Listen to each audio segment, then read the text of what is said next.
Hello friends, চলে এলাম আমি নতুন একটি ভিডিও নিয়ে টিপস উইথ সুদীপ্তা থেকে আপনাদের মাঝে।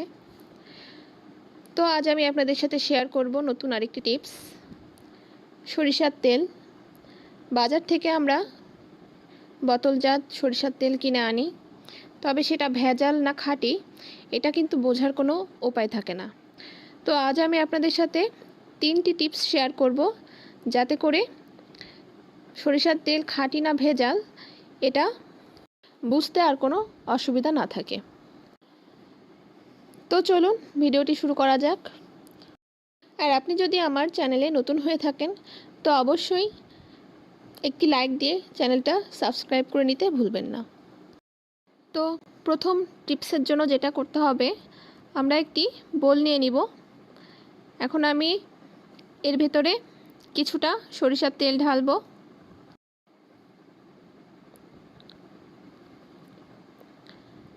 দেখুন, খুব বেশি দরকার নেই।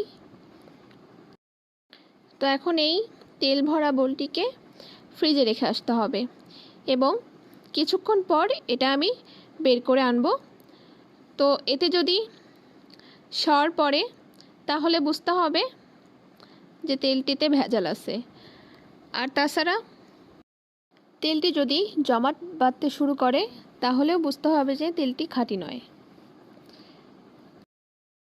তো এখন আমি এটিকে কিছুক্ষণের জন্য ফ্রিজে রেখে আসব। এর মাঝে চলুন আমরা দেখে নিই দ্বিতীয় টিপসটি। তো তার জন্য আমাদের একটি সাদা রঙের কাপড় লাগবে। এখানে আমি এক টুকরা কাপড় নিয়েছি।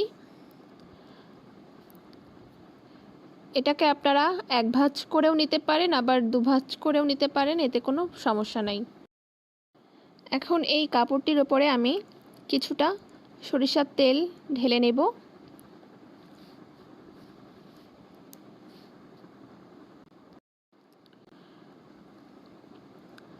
আমি কিছুটা সরিষার তেল নিয়ে নিলাম কাপড়ে এবং এখন আমি কাপড়টিকে একটু ঘষে দিব।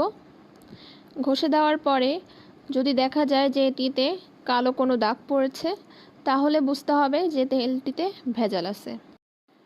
আর যদি কোনো রকমের কোনো দাগ না পড়ে, কাপড়টির সাথে তেলটি মিশে যায়, তাহলে বুঝতে হবে যে এটা ভেজালবিহীন। আমি এই কাপড়টিতে কিন্তু এপাশ ওপাশ করে ভালোভাবে মিক্সড করে নিয়েছি, মানে ঘষে নিয়েছি। দেখুন, এখানে কিন্তু কোনো রকমের কোনো কালো দাগ পড়েনি এবং এর গন্ধও কিন্তু একদম ঠিক আছে। আর তাছাড়া তেলটি কিন্তু কাপড়ের সাথে একদম মিশে গিয়েছে। তো আমরা বুঝতে পারছি যে তেলটা একদমই ভেজাল নয়, খাঁটি তেল। আর তাছাড়া কাপড়টি ওয়াশ করলে কিন্তু এই তেল একদম উঠে যাবে, কোনো রকমের দাগ থাকবে না। তো এরপর আমরা তৃতীয় স্টেপে চলে যাব। তার জন্য আমাদের যেটা লাগবে, একটা স্টিলের চামচ। এই স্টিলের চামচে আমি কিছুটা সরিষার তেল নিয়ে নেব এবং সেটিকে আমি গ্যাসের চুলায় একটু উঁচুতে ধরে হিট দিয়ে নেব। এটা যদিও আমি আপনাদের প্র্যাকটিক্যালি দেখাচ্ছি না, কারণ আমি এই পদ্ধতিটিতে বিশ্বাসী নই। কারণ যে কোনো তেলকেই তাপ দিলে তার আকার এবং কালার দুইটিই পরিবর্তন হয়। একটা নির্দিষ্ট তাপমাত্রায় গিয়ে তেল তার কালার চেঞ্জ করে, সুতরাং এই পদ্ধতিটি কিন্তু ঠিক নয়। তারপরেও আমি আপনাদের সাথে শেয়ার করলাম বিষয়টা।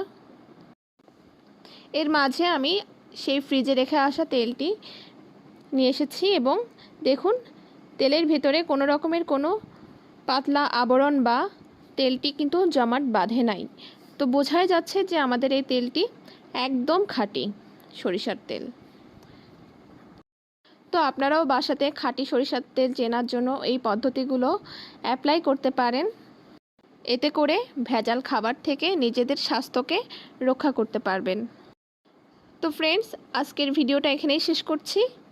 ভিডিওটি ভালো লাগলে অবশ্যই একটি লাইক দিয়ে ফ্রেন্ডস এবং ফ্যামিলির মাঝে শেয়ার করে দেবেন, যাতে তারাও এই পদ্ধতিগুলো জানতে পারে। এবং আমার চ্যানেলটি সাবস্ক্রাইব করে নিতে ভুলবেন না। সবাই ভালো থাকবেন, সুস্থ থাকবেন। আজকে এখানেই বিদায় নিচ্ছি। দেখা হবে নতুন আরেকটি ভিডিওর সাথে। সে পর্যন্ত সবাই ভালো থাকবেন, সুস্থ থাকবেন। ধন্যবাদ।